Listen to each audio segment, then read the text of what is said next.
पूरे इजराइल में हड़कंप मचा दिया है। ईरान ने यह दावा किया है कि उसके पास इजराइल के एक एक पायलट की खुफिया जानकारी है और अब इजराइल के ये पायलट सुरक्षित नहीं रहेंगे। इस खबर की वजह से बेंजामिन नेतन्याहू बहुत ज्यादा तनाव में हैं। ईरान ने एक तरह से इजराइल को बता दिया है कि अब उसके पायलट ईरान के टारगेट पर हैं।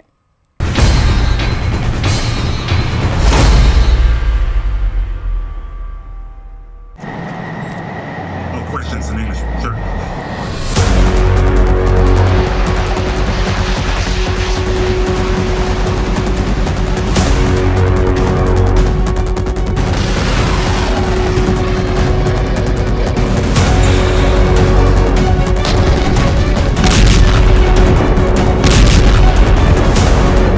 इजराइल के पायलट खतरे में हैं। इजराइल के लड़ाकू पायलट अब अपना चेहरा बिल्कुल भी नहीं दिखाना चाहते।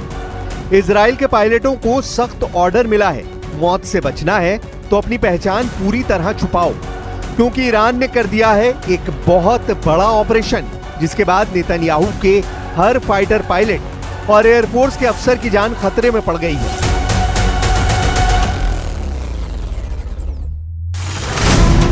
ईरान की खुफिया एजेंसी का दावा है कि उसके पास इजराइल की एयरफोर्स के सभी पायलट, सभी कमांडर और सभी ड्रोन ऑपरेटर की पूरी जानकारी है। उनका नाम, उनका पता, उनकी यूनिट जहां वो काम करते हैं और वो हर मिलिट्री बेस जहां से वो ऑपरेट करते हैं। इजराइल को झकझोर देने वाला डेटा ईरान के पास है। उनकी हर बारीक जानकारी ईरान के कमांड सेंटर में पहुंच चुकी है। इनमें उन पायलट, कमांडरों और ड्रोन ऑपरेटर्स की जानकारी ज्यादा है जिन्होंने ईरान के खिलाफ हुए 12 दिन के युद्ध में हिस्सा लिया था।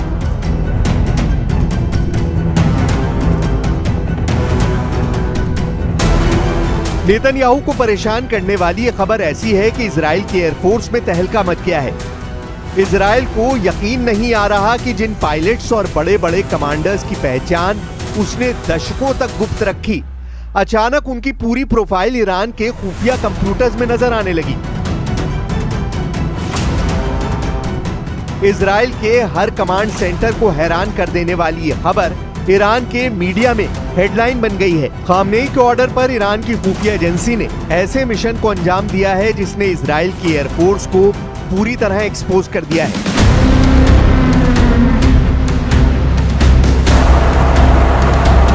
इजराइल कभी अपने बड़े बड़े मिलिट्री कमांडरों और एयरफोर्स पायलट्स का चेहरा मीडिया में नहीं दिखाता। जब भी ऐसी कोई रिपोर्ट बनाई जाती है तब उसमें या तो पायलट का चेहरा ब्लर कर दिया जाता है या फिर वो इस तरह अपना चेहरा छुपा लेता है और मीडिया को पीठ दिखाकर इंटरव्यू देता है।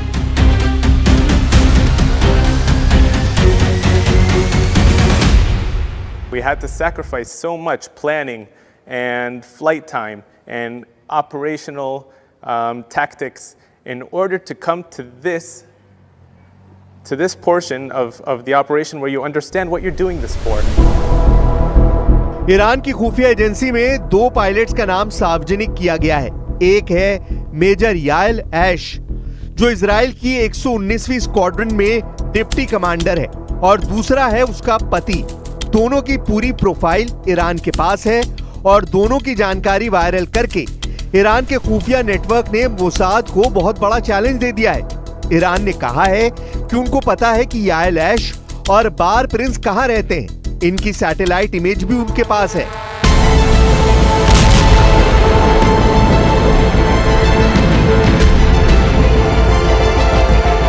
तेरह जून को जब इजराइल ने ईरान पर हमला किया था तब उसने खामनेई के कई कमांडरों को मौत के घाट उतार दिया था। ये मोसाद का ऑपरेशन था जिसे लेकर नेतन्याहू से लेकर डोनाल्ड ट्रंप तक गदगद थे। लेकिन उसके बाद ईरान ने अपने घर में मोसाद के नेटवर्क को एक्सपोज करना शुरू किया और इसी दौरान उसने इजराइल में भी अपने खुफिया नेटवर्क को एक्टिव कर दिया।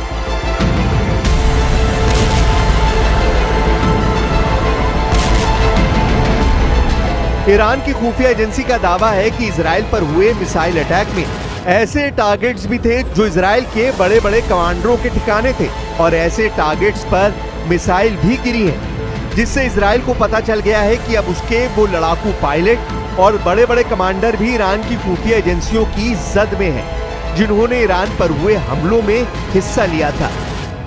Our squadron participated in the first 24 hours of the operation, I was there, and whenever the squadron needed me, I was there, and I was away from my family for several days and several nights in order to carry out every operation that we needed, whether it's in Iran or other operational environments as well as Gaza and in the north, or against Houthi threats being sent from there.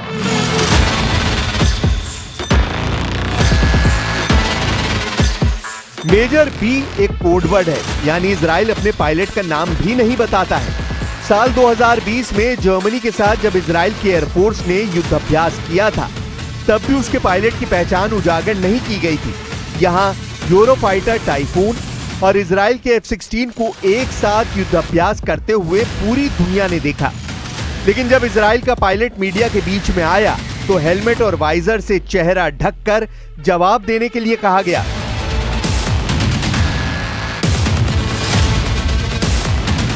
It's a challenge for us. I think the German Air Force is much more professional in all the weather, and we can learn from the German Air Force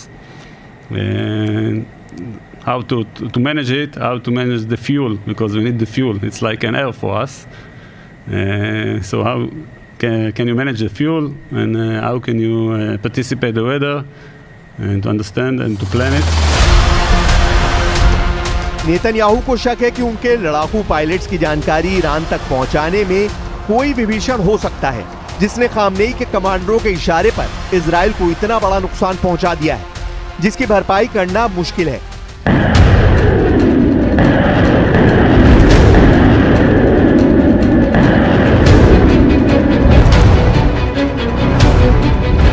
जून में Iran Israel युद्ध हुआ। Israel के हमले के जवाब में Iran ने missile attack किए और अगले ही महीने यानी जुलाई में इजराइल को 3 बड़े झटके भी लगे। झटके ऐसे कि नेतन्याहू के पैरों तले जमीन खिसक गई और उनके कमांडरों के भी रोंगटे खड़े हो गए।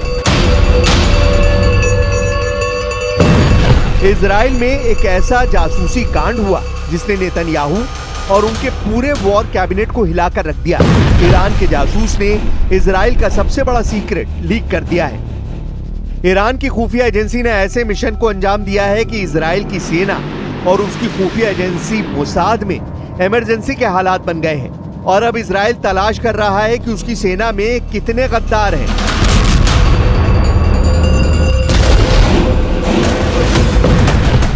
नेतन्याहू को परेशान करने वाली बड़ी खबर यह भी है कि ईरान में जन्मे एक इजरायली नागरिक ने नेतन्याहू को धोखा दिया है। उसने खामनेई के कमांडरों तक इजराइल की खुफिया जानकारी लीक कर दी है। ईरान को इजराइल के बड़े वॉर प्लान का सीक्रेट पता चल गया है। सवाल है कि क्या नेतन्याहू ने अपने आस्तीन में सांप पाले हुए हैं और मोसाद उनको पकड़ने में पूरी तरह फेल साबित हो रहा है। दूसरी बड़ी खबर, नेतन्याहू की सबसे खतरनाक फोर्स में से एक नहाल ब्रिगेड के 4 सैनिकों ने गाजा में लड़ने से इनकार कर दिया और उसके बाद इजराइल की सेना को उन्हें बर्खास्त करना पड़ा। तीसरी बड़ी खबर, गाजा के खान यूनुस में इजराइल की सेना पर हमास के हमले तेज हो गए हैं। हमास के एंटी टैंक दस्ते लगातार इजराइल की बख्तरबंद गाड़ियों पर अटैक कर रहे हैं। नेतन्याहू के लिए अब अपने घर को बचाने की चुनौती है, क्योंकि इजराइल के हर मिलिट्री अड्डे पर ही नहीं बल्कि उसके हर पायलट और कमांडर पर ईरान की नजर है। इसे मोसाद और नेतन्याहू के युद्ध की तैयारियों को बहुत बड़ा झटका माना जा रहा है। इजराइल में ईरान के जासूस पकड़े जाने से लेकर वहां के मिलिट्री कमांडर की जानकारी लीक होना, यह बहुत बड़ा सिक्योरिटी घोटाला है।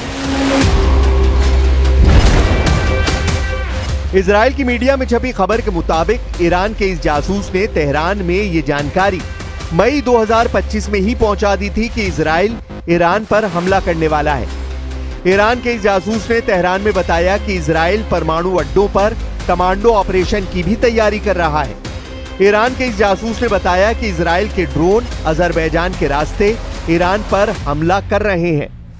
ईरान के इस जासूस ने बताया कि जब 1 अक्टूबर 2024 को इजराइल पर मिसाइल फायर की गई तो उसका टारगेट इजराइल की खुफिया मिलिट्री बेस नेवातिम भी बना था।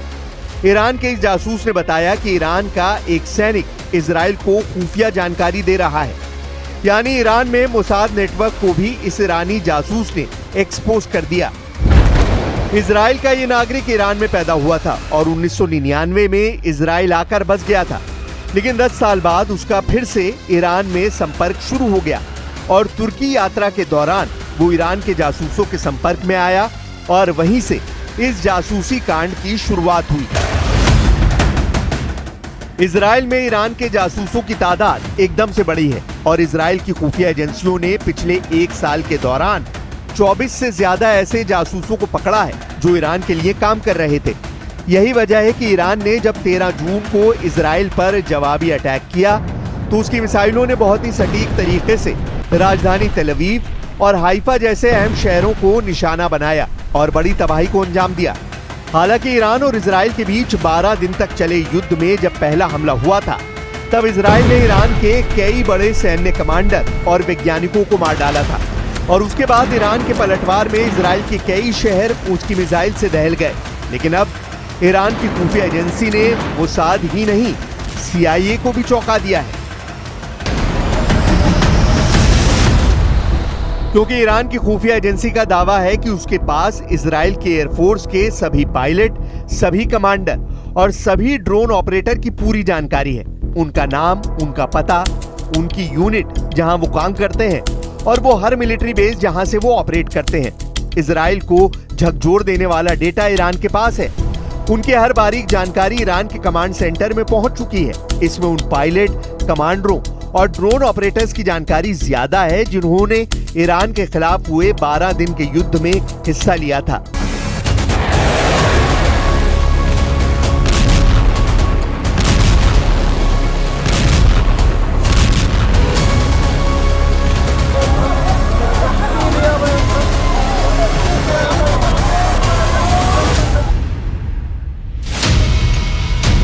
इजराइल और हमास के बीच 650 दिन का युद्ध हो चुका है और लगातार जारी है और इस दौरान गाजा में मौत नाच रही है। खंडरों और कंक्रीट की तहस नहस हो चुकी बस्ती में कब, कहां और कितना बड़ा बम गिरेगा ये सिर्फ नेतन्याहू जानते हैं। सैकड़ों किलो का बम गिरता है और फिर होता है हाहाकार। 22 महीनों का युद्ध और अब तक 60,000 लोगों की मौत। गाजा में मौत का मीटर चलता जा रहा है। चलता जा रहा है इजराइल का ग्राउंड ऑपरेशन। 60,000 लोगों की मौत के साथ सवाल है कि इस युद्ध को जीत कौन रहा है। गाजा में हालात बहुत ज्यादा खराब हैं। वहां लाखों लोगों के सामने भूख का संकट है, खाना मिलना मुश्किल हो रहा है और इजराइल की बमबारी के साथ साथ यहां पर भूखमरी से मरने का खौफ बढ़ता जा रहा है। बमबारी आज भी जारी है। युद्ध के शोले अब तक भड़क रहे हैं। गाजा की सड़कें और मोहल्ले अब मलबे का मैदान बन चुकी है। गाजा का मोर्चा एक्टिव है। गाजा में इजराइल और हमास का युद्ध और हजारों लोगों की मौत पर कुछ दिन तक ईरान इजराइल के युद्ध ने पर्दा डाल दिया था, लेकिन अब इस फ्रंट की तस्वीरों ने फिर से दुनिया में हाहाकार मचाना शुरू कर दिया है।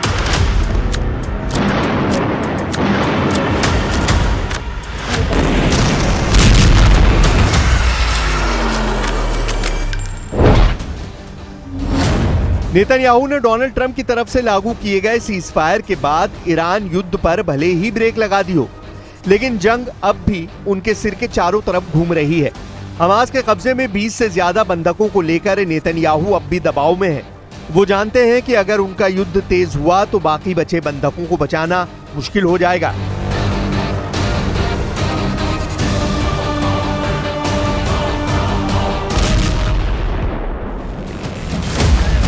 गाजा में इजराइल की बमबारी बंद हो और वहां लोगों तक खाने का सामान पहुंचाया जाए, इसके लिए ऑस्ट्रेलिया के लोगों ने आवाज उठाई है। सिडनी के मशहूर हार्बर ब्रिज पर हजारों लोगों ने मार्च किया। इस मार्च में विकीलीक्स के संस्थापक जूलियन असांज भी शामिल हुए। लोगों के हाथ में गाजा के लोगों के समर्थन में पोस्टर थे। बारिश के बीच ये मार्च पूरी दुनिया का ध्यान गाजा पर लाने की एक कोशिश है। गाजा में बमबारी के बीच मानवीय संकट गहराने की तस्वीरें पूरी दुनिया तक पहुंच रही हैं और ऑस्ट्रेलिया के लोग चाहते हैं कि ये बमबारी फौरन बंद की जाए। I've had a lot of medical issues over the last couple of years, including mobility, and in Australia I've had the human right and the privilege to have good medical care. The people in Palestine are having their hospitals bombed. They're being denied a basic right of medical care. गजा में Israel की बमबारी जारी है, लेकिन Netanyahu का Iran के साथ cease fire अब भी बरकरार है। लेकिन ईरान और इजराइल के बीच युद्ध विराम कब तक रहेगा, इसका खतरा बना हुआ है। अब ईरान की खुफिया एजेंसी से आए इन नए खतरों को देखते हुए इस युद्ध का खौफ नए लेवल पर पहुंच चुका है।